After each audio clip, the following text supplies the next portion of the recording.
Sabe aquelas fronteiras de poder global que a gente aprendia na escola, desenhadas em mapas físicos de terra e mar? Pois é, a revolução digital simplesmente redesenhou todas essas linhas. É impressionante pensar que a maior competição estratégica do século XXI está acontecendo agora em escala microscópica, disputada em peças que muitas vezes são menores que um glóbulo vermelho humano.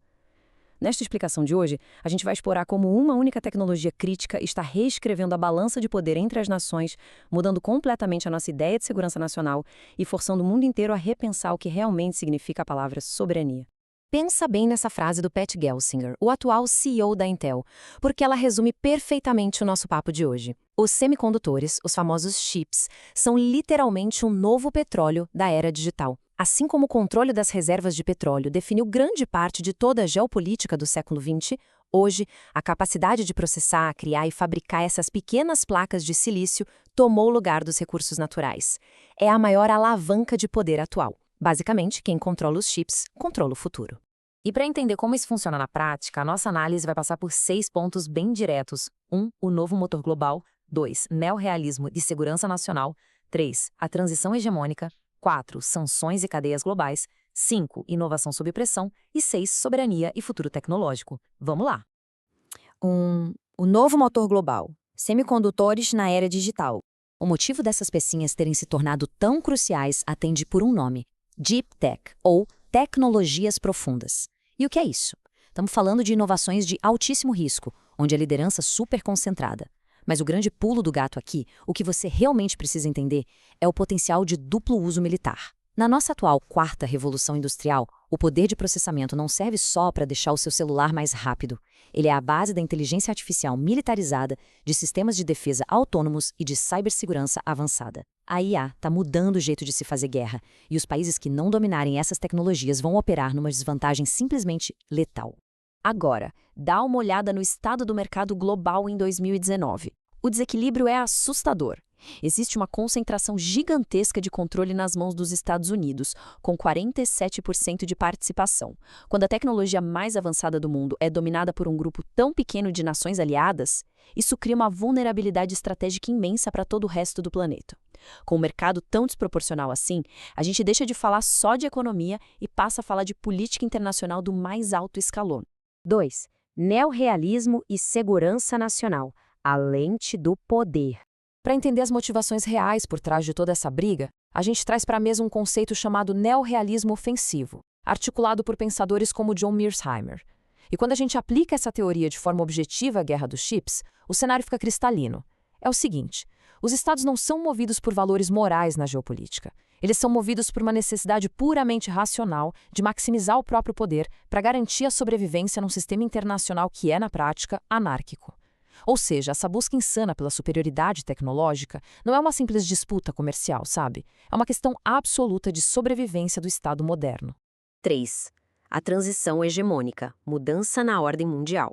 O xadrez funciona assim. De um lado, a gente tem o hegemon estabelecido, que são os Estados Unidos fazendo de tudo para manter o status quo e proteger sua vantagem tecnológica e militar. Do outro, temos a China, o desafiante em rápida ascensão, injetando trilhões para alcançar a autossuficiência e bater de frente de igual para igual. Antigamente, os impérios entravam em choque pelo controle de rotas marítimas no século XVI ou pelo carvão no século XIX. Hoje, a transição hegemônica acontece dentro de laboratórios e fábricas ultralimpas de silício. E a teoria da transição avisa: o risco de conflito dispara exatamente quando o desafiante começa a encostar no líder.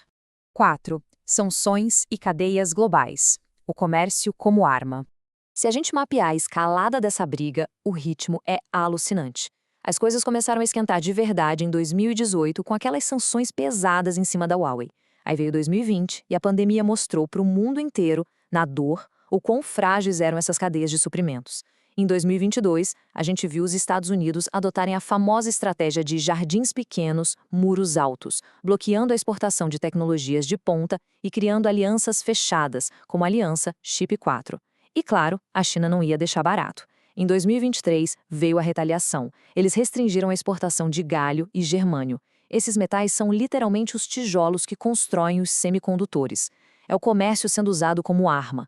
E essa fragilidade toda fica muito clara quando a gente olha para a rota de produção global de um chip. Pensa nisso. O design do microchip pode ser feito lá nos Estados Unidos, os materiais essenciais são extraídos na China, a fabricação super complexa da placa acontece em Taiwan e, por fim, os testes e a embalagem rolam no Sudeste Asiático. É um nível de fragmentação geográfica absurdo, e é bem por isso que estrangular um gargalo específico, os chamados choke points, é algo tão devastador estrategicamente. Se você corta um único nó dessa rede, você paralisa indústrias no planeta inteiro. 5. Inovação sob pressão, o efeito paradoxal. Aqui acontece algo fascinante. Quando a gente observa os líderes globais em investimento de pesquisa e desenvolvimento, os números mostram Estados Unidos e China jogando em outra liga. Eles estão injetando montantes massivos, muito distantes do resto do mundo. Mas olha que ironia. Essas sanções comerciais criaram um efeito colateral paradoxal. Ao tentar cortar o acesso da China aos chips gringos de ponta, os IOE acabaram forçando a China a acelerar a sua própria inovação interna. O melhor exemplo disso é a SMIC, uma fabricante chinesa que conseguiu dominar o complexíssimo processo de 7 nanômetros de um jeito surpreendentemente rápido. Um salto gigante, nascido da pura necessidade de sobrevivência. E a velocidade dessa corrida fica muito visível nos registros de patentes de tecnologia. Aquela imensa distância que separava os Estados Unidos da China está derretendo diante dos nossos olhos. A briga agora é pela próxima geração de semicondutores, focar em deixar as peças ainda menores, mas com uma capacidade de processamento astronômica. E o recado aqui é super claro. Estar na liderança tecnológica hoje não é garantia nenhuma de que você vai ganhar o jogo amanhã. 6. Soberania e futuro tecnológico, o imperativo da autonomia. E onde o Brasil e outros países em desenvolvimento entram nisso tudo? A mensagem é claríssima. Precisamos agir de forma estratégica. O primeiro grande passo é não cair na armadilha de ser só um consumidor de tecnologia gringa. Para ter força de verdade, a gente precisa unificar os nossos esforços. Um ótimo exemplo seria criar um comando conjunto de inteligência artificial para fortalecer a cibersegurança e tapar os buracos da nossa defesa. Mais do que isso, a gente precisa sentar na mesa onde as regras do jogo são feitas, influenciando os padrões globais de 5G e 6G. E, claro, proteger com unhas e dentes a nossa infraestrutura física. Cabos submarinos, por exemplo, carregam quase todos os dados do país e já viraram alvos reais nesses blocos geopolíticos. Depender de Deep Tech de fora é, no fim das contas, terceirizar a sua própria soberania. E a gente fecha essa análise com uma reflexão inevitável que resume toda a loucura desse cenário. Será que faz sentido falar de independência política, de controle sobre infraestruturas críticas ou até mesmo de segurança alimentar e energética, se o cérebro eletrônico que coordena absolutamente tudo isso pertence a outra nação? A partir de hoje, tecnologia profunda e soberania nacional andam de mãos dadas, de um jeito permanente. É uma pergunta essencial que a gente tem que ter em mente enquanto acompanha os próximos lances dessa corrida global silenciosa, mas decisiva.